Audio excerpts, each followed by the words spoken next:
Candidate Ron Paul stay Republican? Or is it possible that after coming in third last night in the Iowa caucus, he might consider running as an independent? I spoke to Congressman Paul just minutes ago. Please take a listen.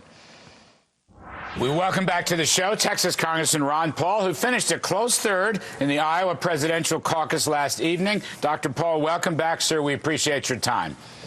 Thank you very much, Larry. All right, let me just begin with your speech last night. Excellent speech. I thought. I stayed up late and watched it. Now, you said that you have ideas that Republicans need. I want to just start with this. Are you talking about your free market, libertarian, Austrian economics? Is that one of the key ideas that Republicans need? Yeah, absolutely.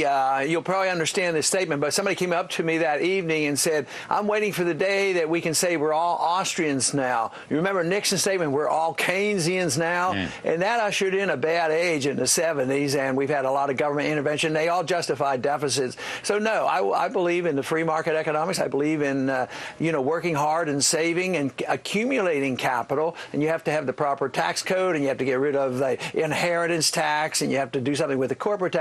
Then you can have capital building. But too often people don't quite see it that way. But you need the right environment if you want to get jobs. Do you think the other candidates, this is really where I'm angling on this, you've got the guys that finished ahead of you last night, Mitt Romney and Rick Santorum. In your judgment, in all honesty, do they understand the brand of free market economics that you are advocating? No, I would say they don't. I give Mitt a little bit of credit because he did work in the private sector. I think he's a little bit better. But you take a guy like Santorum or Gingrich, I mean, they've never had any practical experience. But none of them have really, I think, thought seriously about Mises and Hayek and Rothbard and Friedman. I think they think in terms of, patching up things and maintaining the status quo and don't rock the boat, and you can't cut anything. That's what I get so disgusted with. When so much misinformation about the effort to make these big cuts in Washington, and the super committee is supposed to cut $1.5 trillion over the next 10 years, and that's just a tinkering little bit of cut on the proposed increases. And I believe sincerely, if we're serious, and the Republican Party is supposed to be the conservative fiscal policy, they should be willing to stand up and be counted and argue for some cuts, and they are not doing that. You won overwhelmingly on these entrance polls, to the extent that one can use them accurately. You won overwhelmingly on federal spending and deficits. Now, I want to ask you, you also won overwhelmingly on independents. You got 44% of the independent vote. You got almost half of the youth vote, nearly 50% of age 17 to 29. Can you bring independents into the GOP? Can you bring the young voters into the GOP? Well, I think better than the rest, and I think people who will vilify my supporters, which they try to do at times, it doesn't make any sense. I thought the party was there, broad tent, big tent, bring people in, but aren't young people pretty important? They might not have ever made a commitment. So I get real energized when I go to the campus and talk about economic policy and talk about, gold standards and things like this. But they don't want to invite these people in, and then they use this as a negative. They say, oh, there's Ron Paul's bringing in these strange people. They want to take over the party. Well, but what do we want to take it over with? Do we want to take it up with big government? Or we want to spend more money? No, they want to spend less money. And I talk a lot about self-reliance and getting the government out of the way, protecting our privacy, and protecting their right to spend their own money.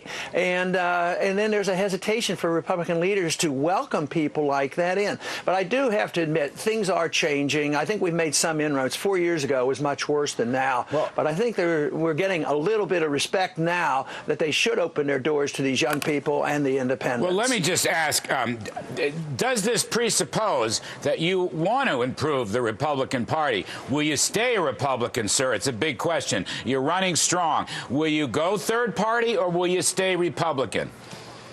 I have no intention of doing that. I mean, I think right now I'm doing so well, why would I even think about it? And they asked me this question, the last go-around. I kept saying the same thing. I have no plans to it, no intention to it. And I guess that's one teeny little bit of not, signing an oath, of saying, I absolutely promise on put my hand on the Bible. But I have no plans to do that. No, I think the place where I operated in the Libertarian Party for 1 year. The laws are so biased against the third party movement that I have opted out. I was raised in a Republican family. I was elected 12 times to Congress as a Republican.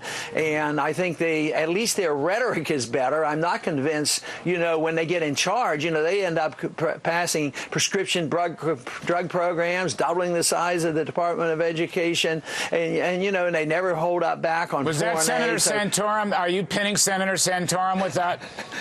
Yeah, he's voted for all this stuff, and he can't. Technically, he is not. He's a typical big government conservative Republican, and not really conservative. He's just a big government Republican, but he masquerades as one. But I don't think he really, like you said, the polling last night showed that people knew me to be the fiscal conservative, and they voted for him for other reasons. It was more the social issues. Just last one, sir.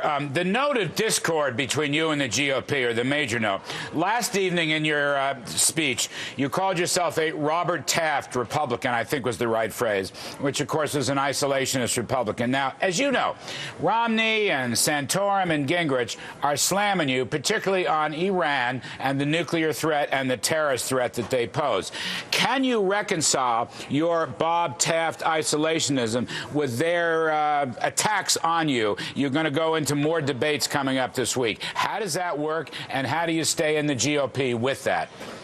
Well, I think it's rather easy intellectually. Emotionally, they have some problems because that's what the Republican Party used to talk about. But I don't use the word isolation. That turns people off. I want to be a non-interventionist. Matter of fact, I'm a free trader. I don't like sanctions. I don't want to put sanctions on anybody. Some people who criticize my foreign policy said I'm an isolationist, but they're the very first ones who want to put on tariffs and interfere with trade. I'm the one that's championed free trade with Cuba, open up trading and travel to Cuba. So this is absolutely different than isolationism. But the whole thing is they want to, what they think is conservative is never cutting a penny out of military spending that has nothing to do with defending this country. And this is what Eisenhower warned about too. Military-industrial complex. They're going to have influence. But I think we have a stronger national defense. I think our troops should be here at home defending our borders and not pretending they even know where the border is between Afghanistan and Pakistan. We don't need to invade any more countries or start any more wars. We need to be concerned about people who have nuclear weapons. We contained the Soviets when they had 30,000 of them. When I was in the Air Force, we got by. So this idea that we have to go to war because somebody might get a nuclear weapon, even the head of the Mossad in Israel said, even if Iran gets a nuclear weapon, it's not an existential threat to Israel. So we should pay attention to the debate that's going on in Israel as well. All right. Thank you, sir. We didn't even have a chance to have some fun with the Federal Reserve and their new interest rate targets. I know last night you called for a new monetary system, including gold. I'd say God bless on that one. You know that. Anyway, Congressman Paul, all best luck. Godspeed on the campaign trail. Thank you, Larry. All right.